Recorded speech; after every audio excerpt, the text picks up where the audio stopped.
Hello दोस्तों, एक बार फिर से आपका अपने YouTube channel law with twins में स्वागत करता हूं।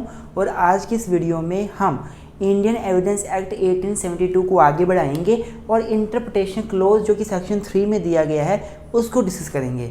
दोस्तों, सेक्शन 3 में बेसिकली कुछ डेफिनेशंस दी गई हैं, कुछ टर्म्स को इंटरप्रेट किया गया है। जो टर्म्स आगे इंडियन एविडेंस एक्ट में यूज़ होंगी उनको सेक्शन 3 में एक्सप्लेन कर दिया गया है। फॉर एग्जाम्पल, जैसे कि सेक्शन 5, 6, 7, 8 वहाँ पे टर्म फैक्ट इशू होगी, फैक्ट इन इशू यूज़ होगी, फैक्ट यूज़ होगी, और भी बहुत सारे टर्म्स हैं जो डॉक्यूमेंट टर्म यूज़ होगी आगे डॉक्यूमेंट। तो ये टर्म्स क्या हैं? डॉक्यूमेंट का मतलब क्या है, फैक्ट का मतलब क्या है, फैक्ट इन इशू का मतलब क्या है, एविडेंस का मतलब क्या है जो आगे टर्म यूज़ होगी। तो ये सारी जो टर्म्स हैं वो इंटरप्रिटेशन क्लोज में सेक्शन 3 में डिफाइन करी गई हैं। इस लेक्चर में हम टर्म फैक्ट को सबसे पहले देख लेते हैं कि फैक्ट का मतलब क्या होता है। तो आइए दोस्तों, आज की वीडियो शुरू करते हैं।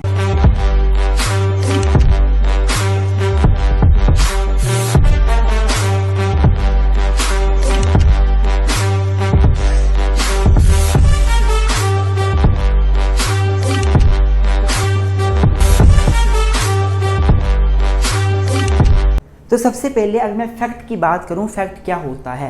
देखिए, ये फैक्ट की डेफिनेशन बहुत ही महत्वपूर्ण है। इस फैक्ट को समझना बहुत ही महत्वपूर्ण है क्योंकि इंडियन एविडेंस एक्ट इस फैक्ट के ऊपर ही बेस करता है। कोर्ट में आपको क्या करना पड़ेगा, आपको फैक्ट ही तो प्रूव करने पड़ेंगे।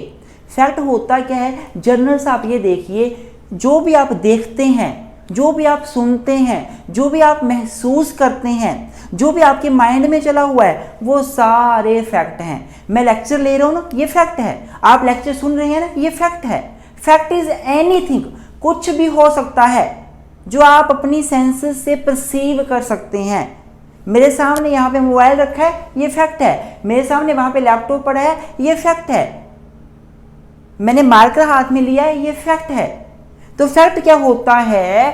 Fact means and includes, fact means and includes मतलब ये डेफिनेशन इंक्लूसिव है। इसमें और भी चीज़ें आ सकती हैं जो हम पढ़ेंगे, इसके अलावा और भी चीज़ें आ सकती हैं फैक्ट में। फैक्ट का मतलब क्या है और ये क्या इंक्लूड करता है? अ थिंग, कोई भी चीज़।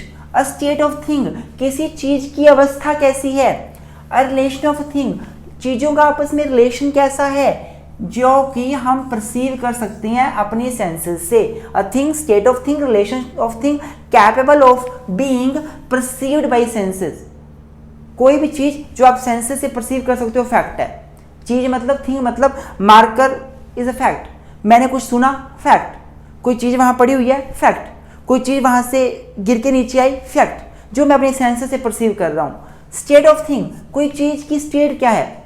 मान लो कहीं पे मर्डर हुआ, पुलिस वाले प्लेस ऑफ अक्यूरेंस पे गए जहां मर्डर हुआ, वहां पहुंचे, लाश ऐसे पड़ी हुई थी। लाश कैसे पड़ी थी? State of thing. स्टेट क्या था उस थिंग का? वहां पे आसपास पे सामान कैसे बिखरा हुआ था, स्टेट ऑफ थिंग दिखा रहा है। वो सारा क्या होगा? वो आपका फैक्ट होगा। मतलब जो चीजें हैं वो तो फैक्ट हैं, उन चीजों की अवस्था कैसी है वो भी फैक्ट है। रिलेशन ऑफ थिंग, आपस में रिलेशन क्या है चीजों का। ए ने बी को मारा, ए के ऊपर आरोप चला है कि ए ने बी को मारा हुआ है। ए और बी आपस में क्या है? ब्रदर हैं, दोस्त हैं, अननोन है, क्या है? रिलेशन क्या आपस में चीजों का।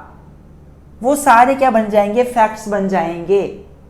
Secondly, any mental condition of which a man is conscious, कोई भी माइंड में आपके कुछ चल रहा है जिसके बारे में पर्सन कॉन्शियस है, अवेयर है, दैट इज आल्सो फैक्ट। आपके माइंड में किसी के प्रति अच्छी इंटेंशन है, बुरी इंटेंशन है, दैट इज फैक्ट। किसी के माइंड में क्या है? मेंटल कॉन्शियसनेस क्या चली हुई है, माइंड में क्या चला है, that is the also fact. तो सेक्शन 3 तो इतना ही बोलता है। फैक्ट का मतलब है कोई भी वस्तु, अवस्था, वस्तु की या चीजों का आपस में रिलेशन जिसे सेंसेस के जरिए परसीव किया जा सके, या कोई मेंटल कंडीशन जिसके बारे में पर्सन कॉन्शियस है, वो फैक्ट है।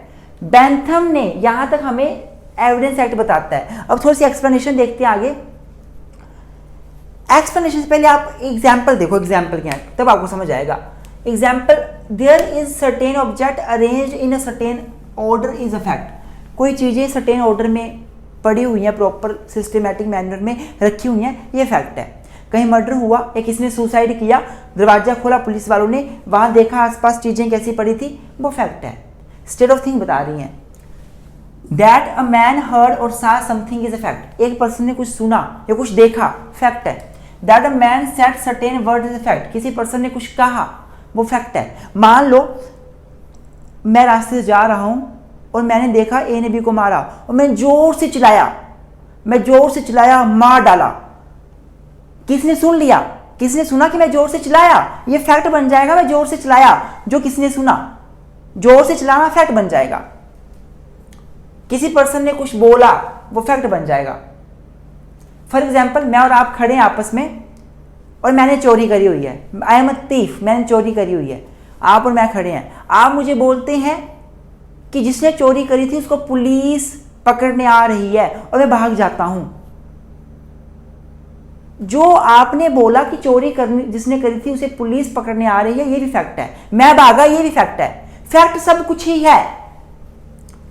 That a man has certain reputation is a fact, एक पर्सन की कुछ रेपुटेशन है, दिखाई तो नहीं देती पर मेंटल वाला फैक्ट है, कॉन्शियस माइंड वाला फैक्ट है। That a man hold certain opinion has a certain intention acts in good faith fraudulently is a fact, एक पर्सन का कुछ ओपिनियन है किसी के प्रति, किसी पर्सन की इंटेंशन किसी के प्रति अच्छे गुड फेथ में काम कर रहा है, बैड फेथ में काम कर रहा है, ये सारी चीज़ें क्या है बच्चों, ये फैक्ट्स हैं। अगर मैं बैंथम की बात करूं, स्कॉलर है हमारे बैंथम, उन्होंने फैक्ट्स को दो भागों में डिवाइड किया है, एक फिजिकल फैक्ट, एक साइकोलॉजिकल फैक्ट। फिजिकल फैक्ट क्या होता है, वो फैक्ट जो हम अपनी सेंसेस से परसीव कर सकते हैं।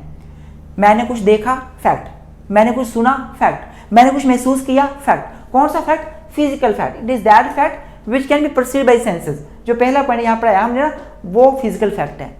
और दूसरा साइकोलॉजिकल फैक्ट, जो हम अपनी सेंसेस से परसीव नहीं कर सकते, but which exist in the mind of someone regarding which a person is conscious. It is a mental fact. It is a psychological fact. Is a mental fact जो mind में exist करता है। जैसे कि किसी पर्सन की reputation है society में किसी के प्रति, किसी के दिमाग में किसी की रेपुटेशन, वो फैक्ट है। किसी का अच्छा फेथ है, बुरा फेथ है, गुड इंटेंशन है, बैड इंटेंशन है, ये सारे फैक्ट्स हैं।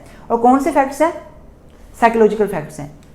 टाइप्स क्या फैक्ट के, what are fact types of facts, दो प्रकार के टाइप्स होते हैं। बैंथम ने तो ये दो टाइप बताए, इसके अलावा दो और टाइप है फैक्ट के, एक है फैक्टम प्रोबेंडम, एक फैक्टम प्रोबेंस। फैक्टम प्रोबेंडम, फैक्टम प्रोबेंस। फैक्टम प्रोबेंडम क्या होता है बच्चों, जब भी कोर्ट में केस चलता है तो एक मेन डिस्प्यूटेड फैक्ट होता है, मेन फैक्ट जो कोर्ट में प्रूव करना है। क्या ए ने बी का मर्डर किया, ए के ऊपर आरोप लगा हुआ है कि उसने बी का मर्डर किया है, तो इशू है कि whether A has committed the murder of B, क्या ए ने बी का मर्डर कमिट किया, ये मेन फैक्ट है। जो फैक्ट मेन होता है वो होता है फैक्टम प्रोबेंडम, जो मेन फैक्ट है, जो फैक्ट इन इशू है, जो मेन फैक्ट है वो होता है फैक्टम प्रोबेंडम। और फैक्टम प्रोबेंस कौन से फैक्ट होते हैं, एविडेंशियरी फैक्ट। कौन से फैक्ट होते हैं, एविडेंशियरी फैक्ट, जो हमें मेन फैक्ट को प्रूव करने के लिए यूज करने पड़ते हैं। ए ने बी का मर्डर किया, कहानी सुनना पूरी, हुआ क्या, ध्यान से देना। ए जो है, बी दोनों दोस्त हैं आपस में, ए और बी दोनों दोस्त हैं। ए ने बी से 50,000 रुपया उधार लिया, ए ने बी से 50,000 रुपया उधार लिया। बी ने अपने पैसे वापस मांगे कि मेरे पैसे वापस करो। ए ने बोला कि तू मेरे घर आ जा और पैसे ले जा। जब बी ए के घर गया, उसके बाद अपनी पत्नी को बोल के गया, मैं ए के घर जा रहा हूं, अपने दोस्त के घर पैसे लाने जो मैंने उसको कभी उधार दिए थे। पत्नी बोलती ठीक है जाओ। कुछ टाइम के बाद जो बी है उसकी डेड बॉडी एक ट्रंक में पाई जाती है। ट्रंक कहां पड़ा हुआ है, ट्रंक एक नदी में पड़ा हुआ है। बाद में ए और बी दोस्त थे दोनों, ये एक फैक्ट है। कौन सा, रिलेशन बता रहा है दो पर्सन के बीच, ये फैक्ट है। ए ने बी को अपने घर बुलाया था 50,000 रुपया उधार जो दिया है वो लेने के, जो लिया है वो देने के लिए, ये भी एक फैक्ट है। ए ने बी से 50,000 उधार भी कभी लिया था, ये भी फैक्ट है। ए ने बी का मर्डर कर दिया, ए ने बी का मर्डर कर दिया। क्वेश्चन आया कोर्ट में, क्या ए ने बी का मर्डर किया, तो ये है फैक्टम प्रोबेंडम, मेन फैक्ट, जो मेन फैक्ट है जो प्रूव करना है, ये हो गया फैक्टम प्रोबेंडम। और जो बाकी जितने फैक्ट बताए मैंने साथ वाले, कि वो उससे उसने पैसे उधार लिए, वो उसके घर उसने उसको बुलाया, फिर वो घर गया, वहां उसका डेड बॉडी वहाँ पड़ी। ये सारे फैक्ट्स क्या है, ये सारे फैक्ट फैक्टम प्रोवेंसेस है, एविडेंशियली फैक्ट है जो फैक्टम प्रोवेंडम को प्रूव करने के लिए यूज़ किए जाएंगे। आई होप आपको मेरी बात समझ आ रही होगी। तो इस प्रकार से हमारा फैक्ट पूरा खत्म हो जाता है। बड़े अच्छे से मैंने आपको यहाँ बताया, आई होप आपको समझ आया होगा। आगे बढ़ने से पहले आपको बता दूँ स्टूडेंट्स, कोई भी सब्जेक्ट लॉ का आपको प्रॉब्लम है किसी भी लॉ सब्जेक्ट्स में, तो आप हमसे उसकी जो है वो लेक्चर ले सकते हैं। हम बच्चों को रेगुलर लेक्चर भी देते हैं। रेगुलर का मतलब ये है डिटेल्ड एक्सप्लेनेशन के साथ क्लासरूम लेक्चर्स, जो कि 15 से 25 घंटे के बीच के सेशंस हो सकते हैं, जिसमें हर चीज़ को अच्छे से बताया होता है।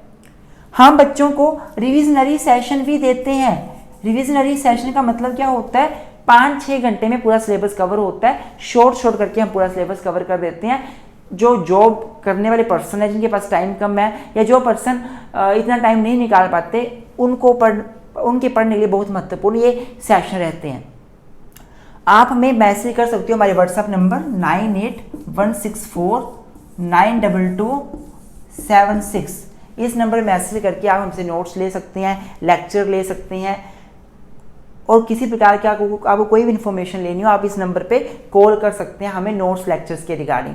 तो दोस्तों आज के लेक्चर यहीं पे ख़त्म करते हैं। अगले सेशन में समझेंगे बाकी जो अदर डेफिनेशन है बहुत ही महत्वपूर्ण वो। Thank you so much, keep supporting us.